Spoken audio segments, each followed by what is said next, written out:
El sol de Sonora caía como un martillo sobre el asfalto. Dentro de la cabina de El Valiente, su Kenworth T680, Javier sentía como el sudor se le pegaba a la camisa. Llevaba más de 20 años recorriendo las carreteras de México, un nómada, moderno cuyo único hogar era ese monstruo de acero y cromo. El paisaje desértico, con sus saguaros levantando los brazos al cielo como profetas olvidados, era su compañero más fiel.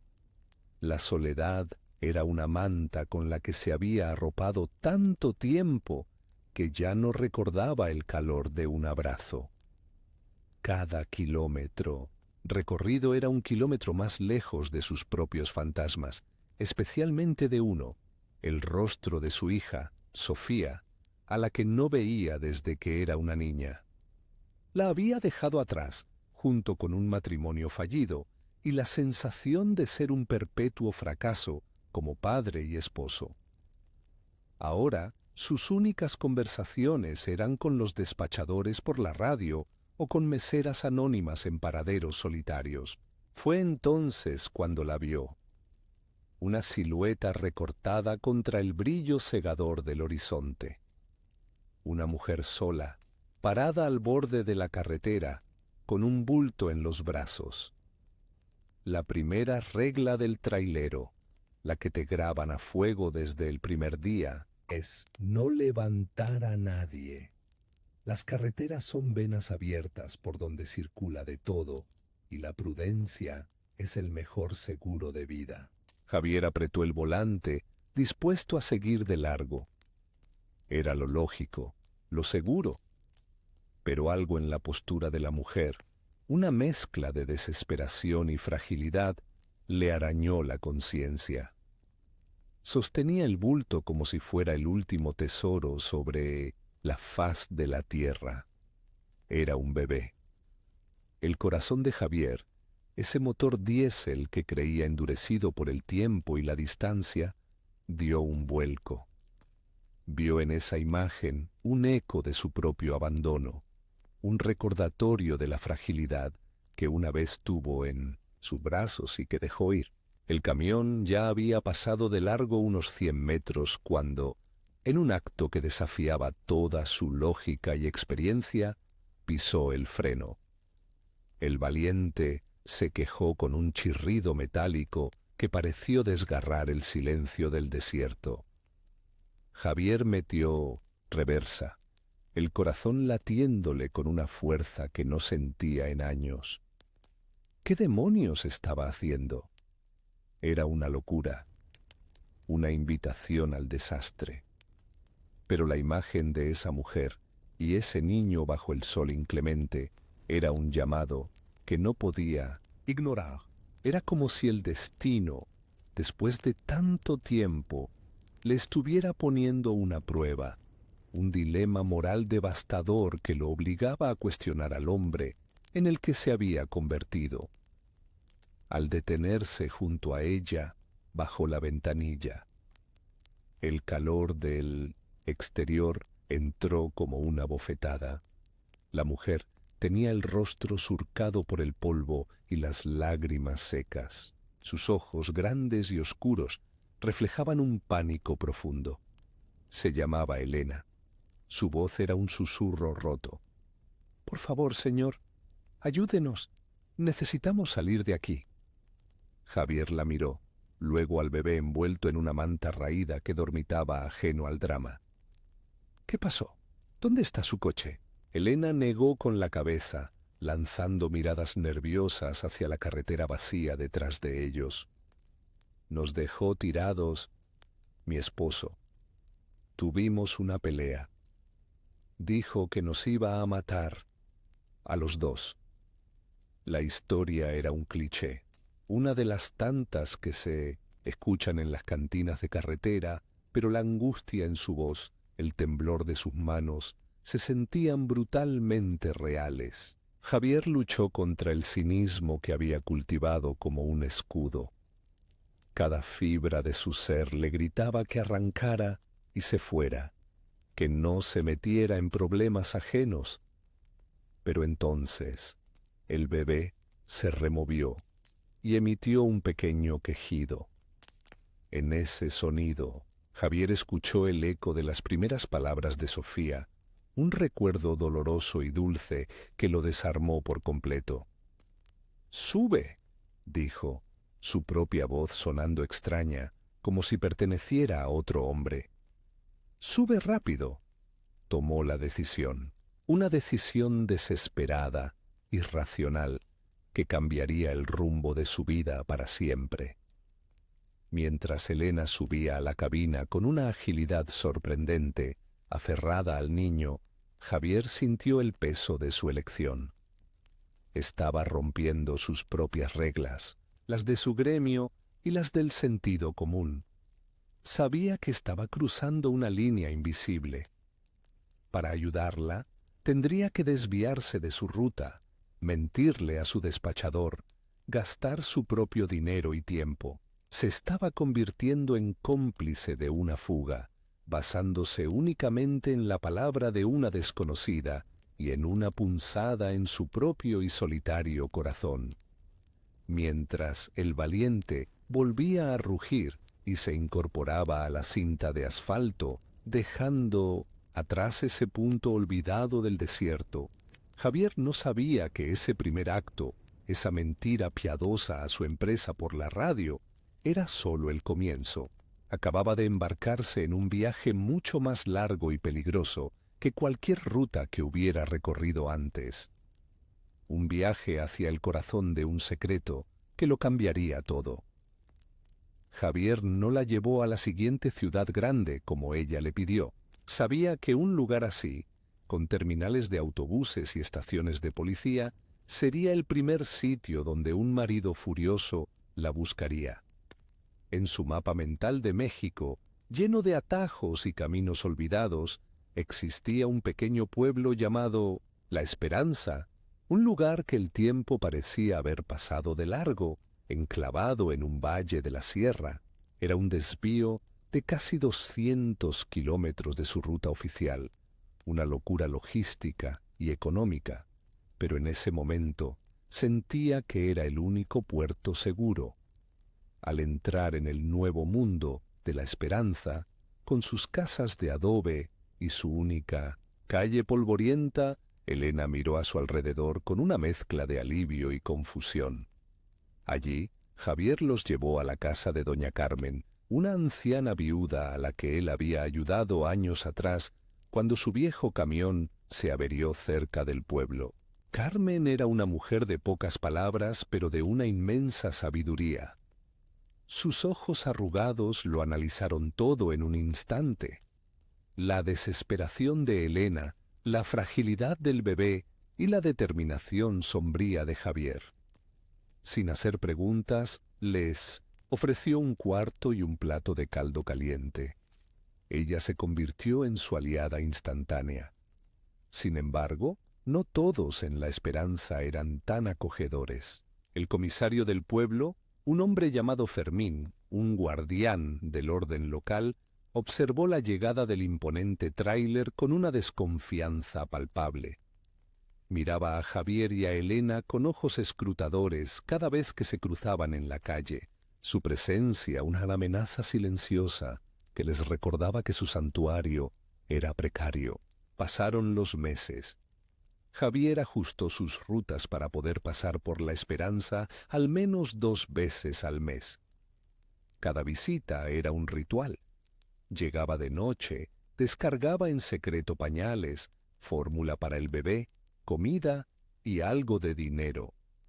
Se había convertido en una especie de padre fantasma, un proveedor silencioso.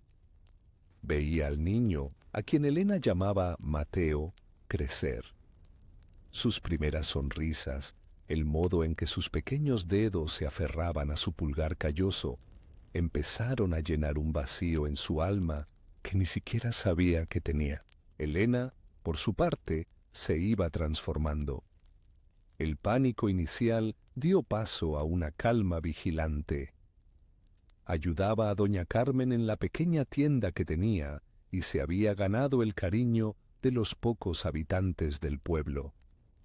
pero la sombra del pasado era larga. Paralelamente, en una lujosa residencia de la Ciudad de México, un hombre poderoso y respetado, don Armando Villarreal, se consumía de dolor. Hacía meses que su único hijo, Ricardo, y su nuera, Laura, habían muerto en un terrible accidente automovilístico, pero su tragedia era doble. Su nieto recién nacido, el pequeño Mateo, y su niñera, Elena, habían desaparecido del hospital el mismo día del accidente. La policía no tenía pistas. Para el mundo, era una niñera que, en un acto de locura y dolor, había secuestrado al bebé. Don Armando movía cielo, mar y tierra, usando toda su influencia y fortuna para encontrarlos, sin saber que el niño que tanto buscaba estaba a salvo en un pueblo olvidado, protegido por un camionero solitario. La vida en la esperanza se asentó en una frágil rutina, pero el peligro nunca estaba lejos.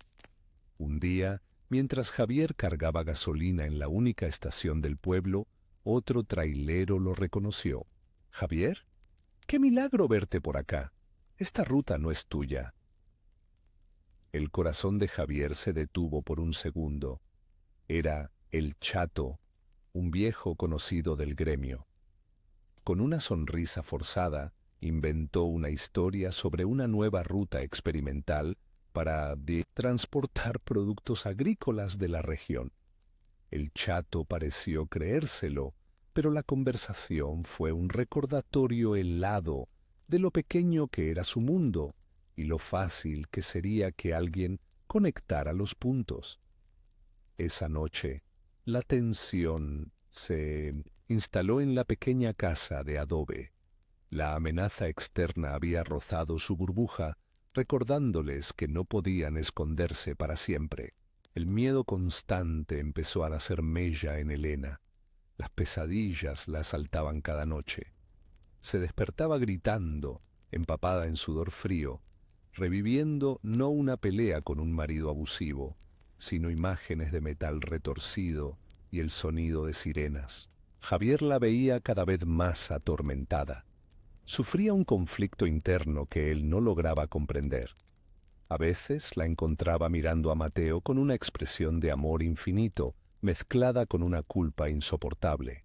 Una tarde, mientras Javier mecía al niño en el porche, Elena se sentó a su lado, con los ojos llenos de lágrimas. «Javier, yo necesito decirte algo», empezó, con la voz temblorosa. Pero justo en ese momento, doña Carmen salió corriendo de la casa. «El niño está ardiendo en fiebre», gritó. La confesión de Elena quedó ahogada por una crisis mucho más inmediata y aterradora. Mateo no era un bebé cualquiera. Parecía tener una fragilidad que lo hacía susceptible a todo. La fiebre de Mateo no cedía. Se convirtió en una neumonía galopante. El curandero del pueblo hizo lo que pudo con hierbas y rezos, pero el niño empeoraba por horas. Su pequeña respiración era un silbido agudo y doloroso. Doña Carmen, con la experiencia que dan los años, sentenció la situación. O lo llevamos a un hospital de verdad, o este angelito no pasa de mañana. El pánico se apoderó de ellos. Llevar a Mateo a un hospital significaba registrarlo, dar nombres, contestar preguntas. Serían descubiertos al instante. Elena, fuera de sí, se aferraba al cuerpo febril de su hijo, sollozando que no podía perderlo. Fue Javier quien tomó el control. En ese momento no era un camionero, era un padre dispuesto a todo. «Preparen todo, nos vamos ya», ordenó.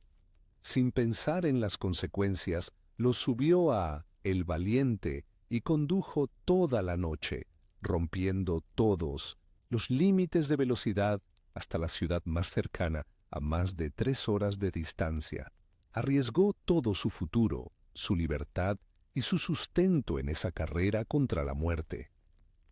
Al llegar al hospital, usó un nombre falso, pagó en efectivo con todos sus ahorros y se inventó una historia convincente sobre un viaje familiar interrumpido por la enfermedad.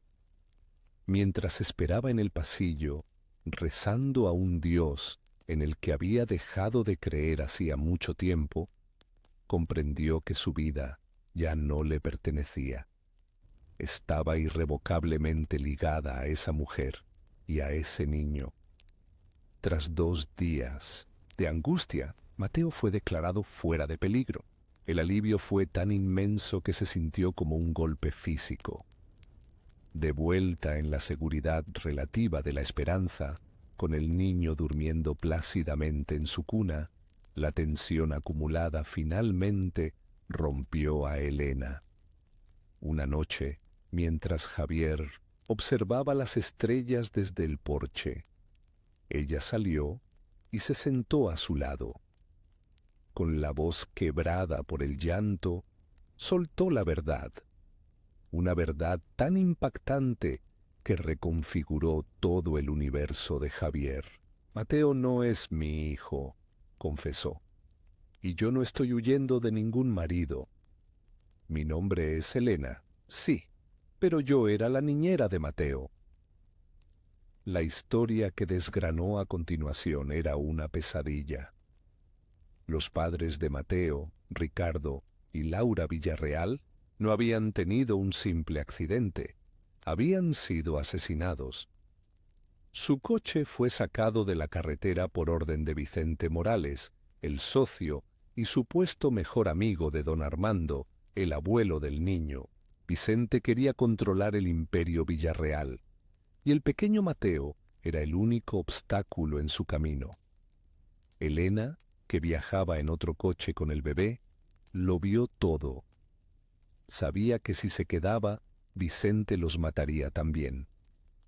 En un acto de desesperación, huyó del lugar del accidente y se inventó la historia del marido abusivo para sobrevivir, para proteger al último legado de la familia que tanto había querido. Javier se quedó sin aliento. De repente, su misión cambió drásticamente. No estaba protegiendo a una víctima de violencia doméstica. Estaba protegiendo al heredero de una fortuna, al único superviviente de una masacre, y se había convertido, sin saberlo, en el enemigo de un hombre poderoso y despiadado. El conflicto ya no era sobre sobrevivir, ahora se trataba de redimir, de buscar justicia. El peso de la revelación cayó sobre Javier como una losa de concreto. Durante días apenas habló.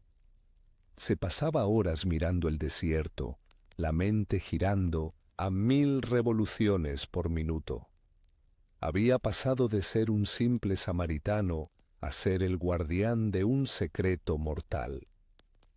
La historia de Elena, con todos sus detalles espeluznantes, no dejaba lugar a dudas. La cicatriz que ella tenía en el brazo no era de una pelea doméstica, sino de un cristal que la hirió mientras se escondía en la maleza, viendo cómo los hombres de Vicente se aseguraban de que no hubiera supervivientes. Su miedo no era el de una mujer maltratada, era el terror de alguien que había visto el rostro del mal. La misión había cambiado. Ya no bastaba con esconderse en la esperanza. Vicente no se detendría hasta encontrar y eliminar a Mateo. La única posibilidad de supervivencia y justicia era devolver al niño a su abuelo, don Armando. Pero, ¿cómo? Don Armando estaba rodeado por la influencia de Vicente. Acercarse a él directamente era como entregarles al niño en bandeja de plata. Javier, Elena y doña Carmen se convirtieron en un consejo de guerra. Pasaban las noches en la cocina con la luz de un quinqué parpadeando sobre sus rostros preocupados, trazando planes imposibles. Javier, Con su conocimiento de las redes de comunicación de los transportistas, empezó a investigar discretamente. Hacía preguntas vagas a otros colegas sobre las empresas Villarreal, sobre don Armando, sobre Vicente Morales. La información que recababa pintaba un cuadro claro. Don Armando era un hombre justo, pero devastado por el dolor y cada vez más aislado. Vicente, por otro lado, se había posicionado como su mano derecha, su consolador, controlando el acceso a él y manejando los negocios con una autoridad creciente. Era una serpiente en el seno de la familia. Elena, por su parte, se aferraba a un pequeño objeto que había logrado salvar en su huida, un pequeño medallón de San Benito que pertenecía a Laura, la madre de Mateo, y que llevaba grabada una fecha. Era la única prueba tangible que la vinculaba a la familia, una llave que quizás podría abrir una puerta. Mientras tanto, la narrativa pública seguía su curso. Javier encontró un periódico viejo en una parada de camiones. En la sección de sociales vio una foto de don Armando en un evento de caridad, el rostro demacrado junto a un sonriente Vicente Morales. El pie de foto hablaba de la trágica pérdida y de la incansable búsqueda del nieto desaparecido y la desequilibrada niñera que lo había secuestrado. Ver su rostro y el de Elena implícitamente condenados en la prensa le revolvió el estómago. Se dio cuenta de que estaban luchando contra una mentira poderosa, una que tenía el dinero y la influencia para convertirse en verdad. La lucha interna de Javier era tremenda. Podía tomar a Elena y a Mateo, cruzar la frontera y desaparecer para siempre. Era la opción segura. Pero al mirar el rostro inocente de Mateo y al ver la valentía silenciosa de Elena, supo que no podía. Hacerlo sería una traición no solo a ellos, sino al hombre en el que se estaba convirtiendo. La redención que anhelaba no se encontraría en la huida, sino en la confrontación. Tenía que llevar a ese niño a casa, a su verdadero hogar, aunque le costara la vida. La decisión estaba tomada. Irían a la Ciudad de México. El viaje sería la parte más peligrosa de su odisea. El valiente, que había sido su santuario, ahora podría convertirse en su ataúd rodante. Javier preparó el camión meticulosamente, creando un compartimento secreto en el camarote, un pequeño nido donde Elena y Mateo podrían esconderse en caso de una inspección. Doña Carmen preparó comida para días y les dio todas sus bendiciones y ahorros. «Vayan con Dios, hijos», les dijo, con los ojos llenos de lágrimas. La justicia de los hombres a veces es torcida, pero la de arriba siempre llega. El viaje de regreso al mundo original fue una prueba de nervios. Javier evitó las autopistas principales, optando por carreteras secundarias que alargaban el viaje, pero los mantenían fuera del radar. Cada retén de la Policía Federal era un infarto seguro. En uno, cerca de Querétaro, un oficial joven y aburrido les hizo el alto. Javier sintió un sudor helado recorrerle la espalda mientras el oficial alumbraba la cabina con su linterna. Elena y Mateo estaban ocultos en el compartimento. «Buenas noches, jefe. ¿A dónde tan cargado?», preguntó el oficial.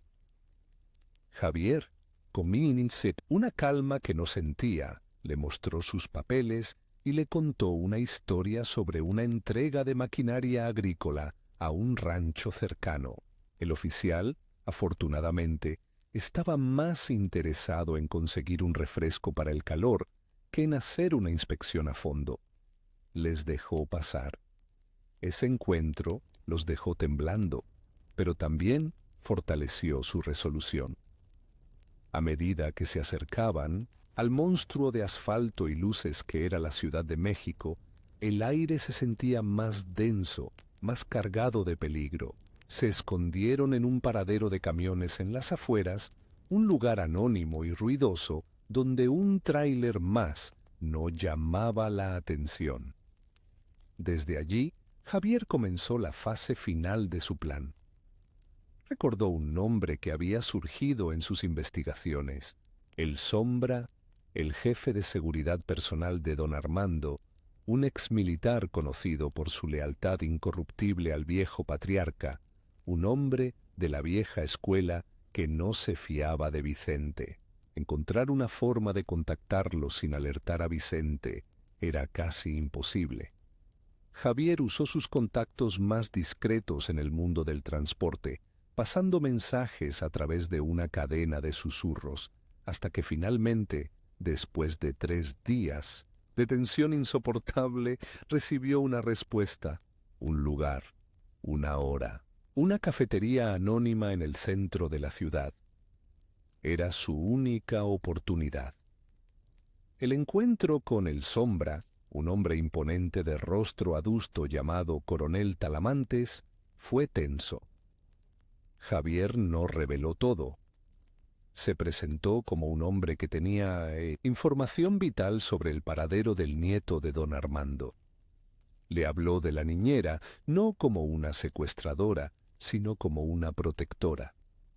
Talamantes lo escuchó con un escepticismo gélido, sus ojos de halcón analizando cada palabra, cada gesto. Javier sabía que se jugaba todo en esa conversación. Le habló con la honestidad cruda de un hombre que no tiene nada que perder.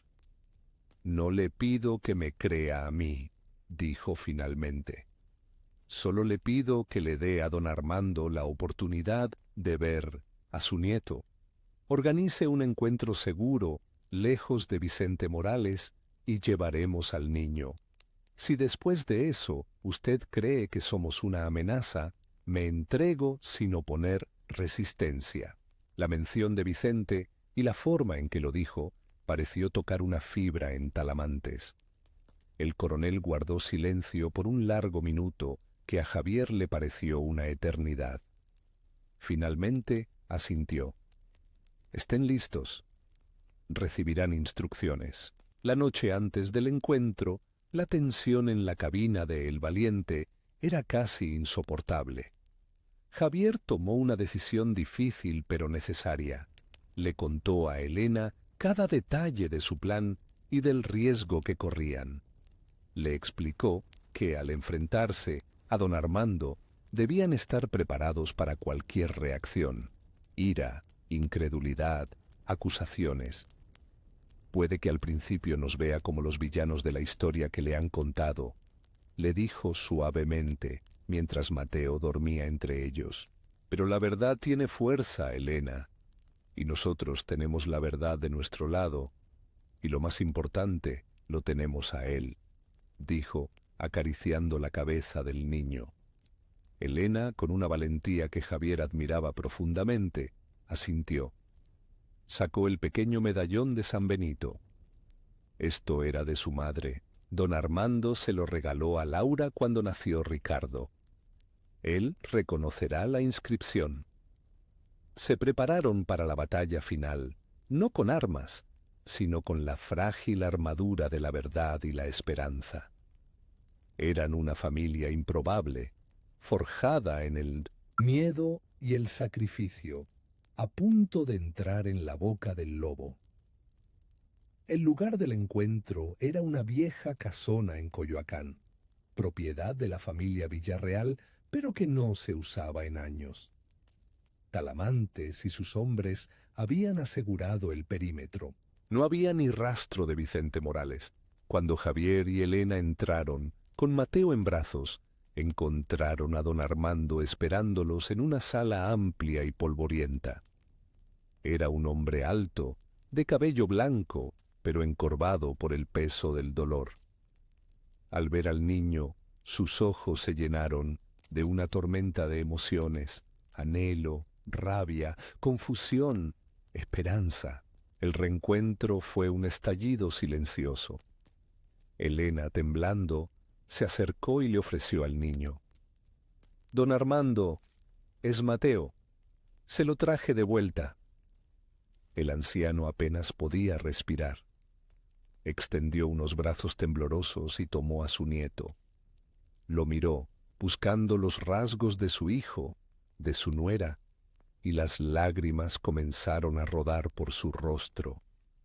Fue entonces cuando Elena, con la voz firme a pesar del miedo, comenzó a relatar la verdad. Contó la historia del accidente, la traición de Vicente, su huida desesperada. Javier se mantuvo a su lado, un pilar silencioso, confirmando cada palabra. La revelación completa cayó en la habitación como una bomba, rompiendo el hechizo de la mentira que Vicente había tejido durante meses. La reacción inicial de don Armando no fue de alivio, sino de una profunda y dolorosa ira. Se giró hacia Elena, sus ojos encendidos. «¿Por qué? ¿Por qué huiste? ¿Por qué no viniste a mí? He pasado meses en un infierno, creyendo que mi nieto estaba perdido o muerto, secuestrado por ti. Te puse en todos los periódicos, te acusé». La explosión de dolor y acusaciones golpeó a Elena con la fuerza de un látigo. Las lágrimas brotaron de sus ojos mientras intentaba explicar el terror que sintió, su convicción de que Vicente controlaba todo y a todos a su alrededor. «Tenía miedo, señor. Vicente me habría matado. Los habría matado a los dos. No sabía en quién confiar». Fue en ese momento que Javier dio un paso al frente, interponiéndose entre la ira del abuelo y la fragilidad de Elena. «La culpa es mía, don Armando», dijo con voz firme. «Yo la ayudé, yo la escondí, yo tomé la decisión de mantenerla alejada. Si tiene que culpar a alguien, cúlpenme a mí. Ella solo hizo lo que cualquier persona haría para proteger a un niño inocente». Javier aceptó la carga completa, enfrentando la consecuencia más dura de sus actos, el dolor que indirectamente había causado a ese hombre. Estaba listo para pagar el precio, para ir a la cárcel si era necesario, siempre y cuando Mateo estuviera a salvo. La intervención de Javier, su disposición a sacrificarse, pareció romper algo en don Armando. El anciano lo miró, luego a Elena y finalmente a su nieto, que dormitaba pacíficamente en sus brazos, ajeno al drama. Observó el rostro agotado pero valiente de Elena. Vio la honestidad inquebrantable en los ojos de Javier. Vio sus ropas humildes, sus manos callosas, las huellas de meses de lucha y privaciones. Y entonces Elena le entregó el medallón de San Benito. Laura nunca se lo quitaba, susurró. Don Armando lo tomó, sus dedos recorriendo la familiar inscripción. La epifanía lo golpeó con la fuerza de una revelación divina. Empezó a ver más allá del acto de la huida y a comprender la intención, el sacrificio monumental. Estas dos personas, dos extraños, habían arriesgado todo por su nieto, por el legado de su familia. No eran criminales, eran héroes. La verdad, en toda su dolorosa y redentora claridad, se abrió paso en su corazón. En ese instante, supo que Vicente era el traidor y que las dos personas frente a él eran la única familia que le quedaba a su nieto. El perdón llegó no con palabras grandilocuentes, sino con un gesto. Don Armando, con Mateo todavía en un brazo, extendió el otro y atrajo a Elena a un abrazo torpe, pero lleno de significado. «Perdóname, hija», susurró entre sollozos. «Perdóname por haber dudado de ti». Luego miró a Javier y en sus ojos ya no había ira, sino una inmensa y abrumadora gratitud. «¿Y usted le salvó la vida a mi nieto?» «Me lo devolvió. No hay forma de que pueda pagarle esta deuda». Se tomó la decisión de construir un nuevo futuro. Esa misma noche, con la ayuda de Talamantes, don Armando confrontó a Vicente con pruebas irrefutables que el coronel había reunido discretamente, alertado por la visita de Javier. La traición quedó expuesta y la justicia humana comenzó su lento pero inexorable curso. Para Javier y Elena, la batalla había terminado. Don Armando no los dejó ir. Les insistió que se quedaran en la casona, que su lugar estaba allí, con Mateo. «Ustedes son su familia ahora», les dijo. «Son mi familia. La nueva familia, una nacida de la tragedia y forjada en el desierto, comenzó a establecerse. La curación, lenta y profunda, finalmente había comenzado. 5 años después. El sol de la tarde se filtraba por los ventanales de la casona de Coyoacán, iluminando una escena de paz doméstica. Un niño de casi 6 años, Mateo, corría por el jardín persiguiendo a una niña un poco mayor, Sofía.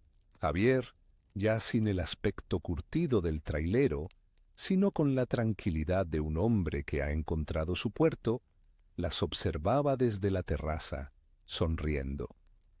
A su lado, Elena le ofrecía una taza de café. Don Armando, sentado en un sillón de mimbre, leía un cuento a los 2 niños. La vida había dado un giro que Javier jamás habría podido imaginar. Ya no conducía el Valiente, que ahora descansaba como una reliquia honorable en uno de los almacenes de la empresa. En su lugar, dirigía toda la división de logística del Imperio Villarreal, un trabajo que don Armando le había confiado. Pero su mayor logro no era profesional. Había usado su nueva estabilidad para buscar a su hija, Sofía. Reconstruir esa relación fue difícil, pero el amor y el arrepentimiento sincero derribaron los muros del resentimiento. Ahora, Sofía pasaba los fines de semana con él, formando parte de esa extraña y maravillosa familia. Elena se había convertido en la figura materna que Mateo necesitaba y en una compañera insustituible para Javier. Juntos, criaban al niño que los había unido. Javier a menudo reflexionaba sobre el inicio de todo. Una figura solitaria en una carretera del desierto, una decisión impulsiva de pisar el freno. Ese acto de compasión, que parecía una locura, había sido el catalizador de su propia redención. Había aprendido que la justicia a veces toma caminos inesperados, que la fe no siempre se encuentra en una iglesia, sino en la mirada de un niño y en la valentía de una mujer, y que la familia no siempre es la de la sangre, sino la que se elige y se forja en el fuego de la adversidad. Mirando a su nueva familia, su corazón se llenó de una gratitud tan vasta como el desierto que una vez fue su único hogar. Había encontrado su destino no en el final de una carretera, sino en la parada más inesperada de